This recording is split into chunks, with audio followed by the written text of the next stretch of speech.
Hello viewers, yes, this is Ranjana ma'am, and yes, you're watching mine as well as your channel, and the thumbnail says it all. It is Macbeth this time for my ISC students. You all must be waiting after that Act 1 Scene 1, you all must be waiting when is ma'am going to upload Act 1 Scene 2. So here I am, you know what's coming. But before I start, don't forget to subscribe to my channel. Yes, many of you want that I should get that golden disc or whatever, gold play button, but that's a long journey and I need your help.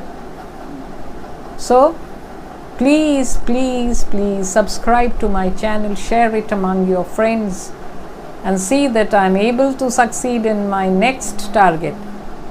And that is indeed 10 times more difficult. So let's start. It is Macbeth Act 1 Scene 2, and now we have the major characters in this scene. Who are they? Duncan, the King of Scotland, and then Malcolm, the eldest son of Duncan. Then comes Donalbain, Lennox is a lord with attendant meeting a bleeding captain. So a bleeding captain has been brought in. War is going on in the borders of Scotland, I told you earlier also. So Duncan seems quite concerned. He sees this bleeding captain and he is asking, what bleeding man is that? He can report as seemeth by his plight of the revolt, the new estate. So Duncan wants to know about the recent condition or the latest news of the rebellion that Macbeth and Banquo have gone to fight. So he wants to know what is the latest news coming from the place where the rebellion is being countered by Duncan's army. So by his condition, I think he can report to me. So Malcolm speaks very highly of this bleeding captain. This is the sergeant who, like a good and hardy soldier, fought against my captivity. Hail, brave friend, say to the king the knowledge of the broil as thou didst leave it. So Malcolm introduces, yes, this is the sergeant. He, like a very hard and a very loyal and good soldier, he fought against my captivity, means he saved me from being taken as a prisoner, from being taken as a captive. That means when the enemy was trying to take away Malcolm as a captive, he came and stood against and fought and saved Malcolm from being taken away as a prisoner. And then he greets this fellow, hail, brave friend. So he is welcoming this bleeding captain, and then says, tell the king about the condition of the battle when you had left the field. What was the situation there in the battlefield? Tell this to the king. So captain says, doubtful it stood as two spent swimmers that do cling together and choke their art. So yes, the condition of the battle was uncertain, doubtful. It seemed as if the two parties, the two sides, the king's side and the rebel side, they are being compared to two spent swimmers. That means two exhausted swimmers. And both they are trying to cling to the other to save themselves. The merciless Macdonald, so he is the rebel chief, merciless Macdonald, worthy to be a rebel. For to that the multiplying villainies of nature do swarm upon him. From the western isles of kerns and gallows glasses is supplied. So the rebel chief Macdonald, and the captain says he is fit to be a rebel. Why? Because of all the bad qualities that are filled in him, the negative qualities that crowd in his body. And grow that fill his body and grow on his body like insects. All the negative qualities as if cling to his body. And he was supplied by infantry, kerns and gallows glasses is supplied. So gallows glasses is actually an army, foot soldiers.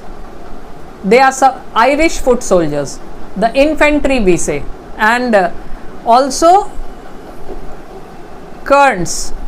They are light armed Irish infantry, and so both light armed and heavily armed infantries had helped the rebel chief Macdonald. And fortune, on his damned quarrel smiling, showed like a rebel's whore. So fortune also seemed to be behaving like a bad woman, characterless woman, bad woman, that she is supporting this rebel chief Macdonald. But that for a brief time, not for a long time. She supports Macdonald like a whore. Whore is a bad woman or a prostitute. So fortune is being personified here as a bad woman, whore. So fortune, why? Because she supported Macdonald, but not for a long time, for a brief time, till Macbeth faced him. Showed like a rebel's whore, but all's too weak for brave Macbeth. Well, he deserves that name. Disdaining fortune with his brandished steel, which smoked with bloody execution, like valor's minion carved out his passage till he faced the slave, which never shook hands, nor bade farewell to him, till he unseamed him from nape to the chops, and fixed his head upon his battlement. So what happened? Fortune helped Macdonald for a brief period, but then who came? Macbeth came, and Macbeth defied fortune and went through the enemies like valor. Valor is being personified here. Valor means bravery. So bravery is being personified here as a goddess or something. And who is the darling of valor? Valor's minion means valor's darling. Who is here referred to as valor's darling or the darling of bravery is none other than Macbeth. So Macbeth came there, till Macbeth reached there with his blood stained sword, and he came and faced the rebel chief Macdonald. And what did he do? He did not shake hands with Macdonald, nor did he bid him goodbye, but he took his sword and ripped him from his nape to his cheeks, and to his jaws rather, and then after cutting his head, hung the head on the walls of the Scottish fort. So that is a good end to the evildoer, the rebel chief Macdonald. So one victory, because Duncan's army is facing enemies inside the country as well as outside the country, but both were referred to as spent swimmers. That means both the armies were equally exhausted. So when the outside enemy, the king of Norway, he sees, oh, these Duncan's army seems to be very exhausted, so this is the best time for us to attack Scotland. So this is what he does. Duncan is very pleased with Macbeth's bravery. So how does he react? Oh, valiant cousin, worthy gentleman. So Macbeth is a close kinsman or a relative of Duncan, Duncan's cousin. So Duncan says, oh brave cousin, what a worthy gentleman he is. So captain, as whence the sun begins his reflection, shipwracking storms and direful thunders break, so from that spring whence comfort seemed to come, discomfort swells. Mark, King of Scotland, mark, no sooner justice had with valor armed, compelled these skipping kerns to trust their heels, but the Norwegian lord, surveying vantage with furbished arms and new supplies of men, began a fresh assault. So what happens? He says that east is the side of positivity. Why? Because from that side the sun rises, and the sun is the source of life on earth. So that is a positive side, but that doesn't mean that nothing negative can come from that side. Even many times storms have come, thunders have broken up from the eastern side also. In the same way, the side from which the Scottish army got some comfort by killing MacDonald. From that side only discomfort came. How? No sooner justice had with valor armed compelled these keeping. So no sooner had the army of Macbeth driven away the Irish infantry and made them run away. So they were getting comfort, making the enemy army run away, the Irish army run away. But from that side a fresh assault began. Who was the one to begin this fresh assault? The King of Norway. But the Norwegian lord, surveying vantage with furbished arms and new supplies of men, began a fresh assault. So at that time the King of Norway felt, now this army has fought MacDonald, it has defeated MacDonald, but it seems to be tired, exhausted. So if I attack now, this is my time, this is an advantageous situation for me.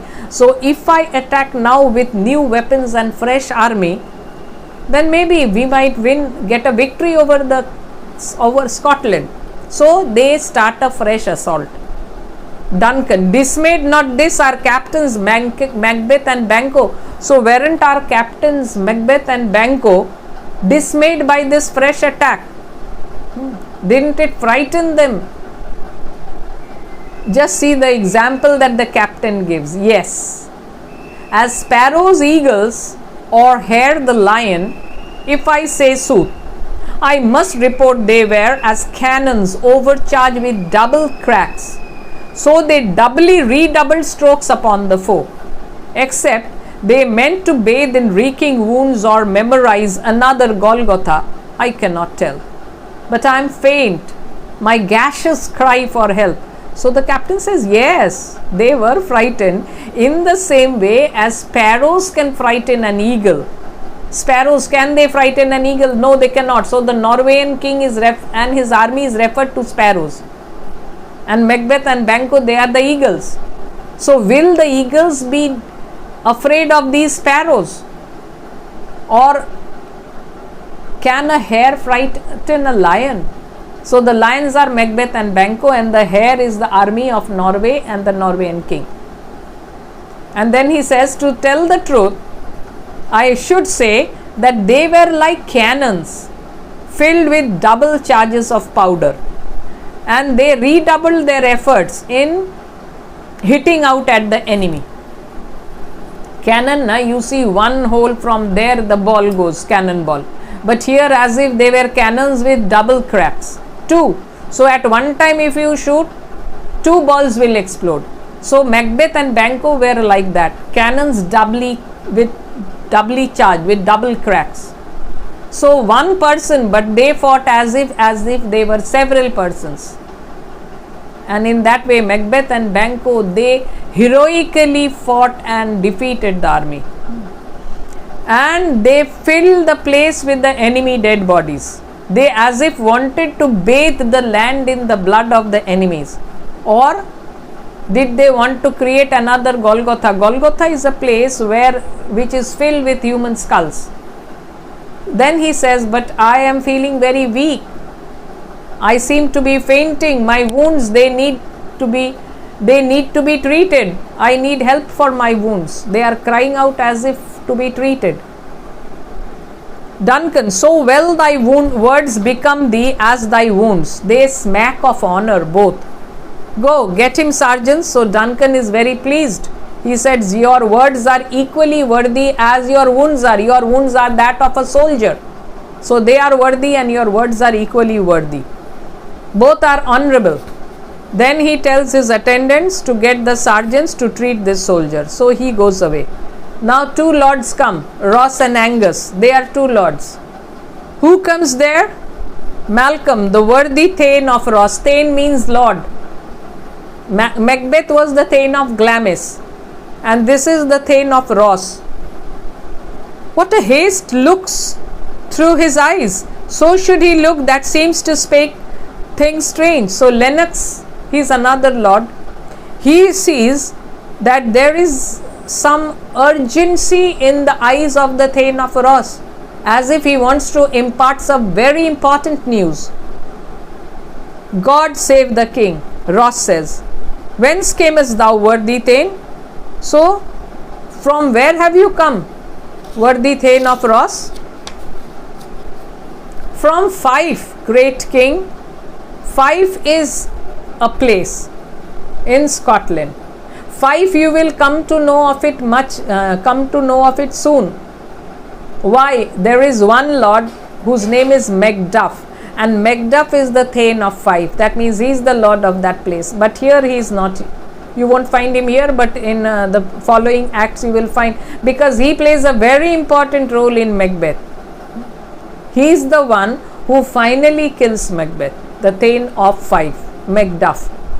So from Fife, so I am coming from Fife, great king, where the Norwegian banners flout the sky and fan our people cold. So I am coming from Fife, and at that time the Norwegian flags, they were flying very highly in an insulting manner and creating a terror in the hearts of our people. Yeah, when an enemy flag flies all around your place, you are naturally terrified that it is as if an enemy take over. But then what happens? Norway himself, that means the king of Norway, the country cannot go and attack, no, it is the king. So Norway himself means the king of Norway himself, with terrible numbers, means with a terrible number of soldiers. And not only that, he gets help from within the country, a traitor to the country. He helps the king of Norway. Assisted by that most disloyal traitor, the Thane of Cawdor began a dismal conflict.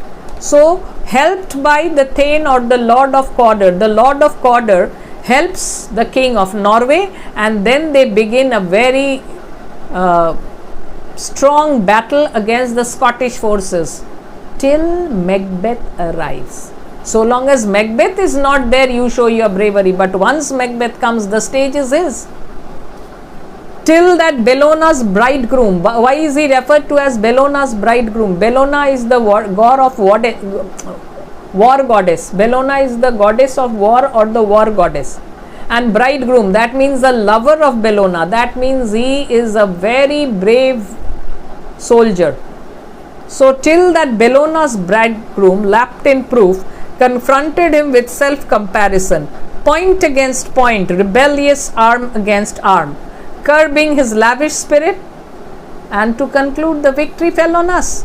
So everything was going on good for the Norwegian king till Macbeth come, and Macbeth is being referred to as the favorite of Bellona, the goddess of war. So Macbeth came heavily armored, and then he meets the king of Norway and fights him in every possible way, matching him in every way. So their swords, they strike against each other, they hold each other in a close fight, and finally what is the outcome of this battle? The Scottish army is victorious. Macbeth defeats the king of Norway.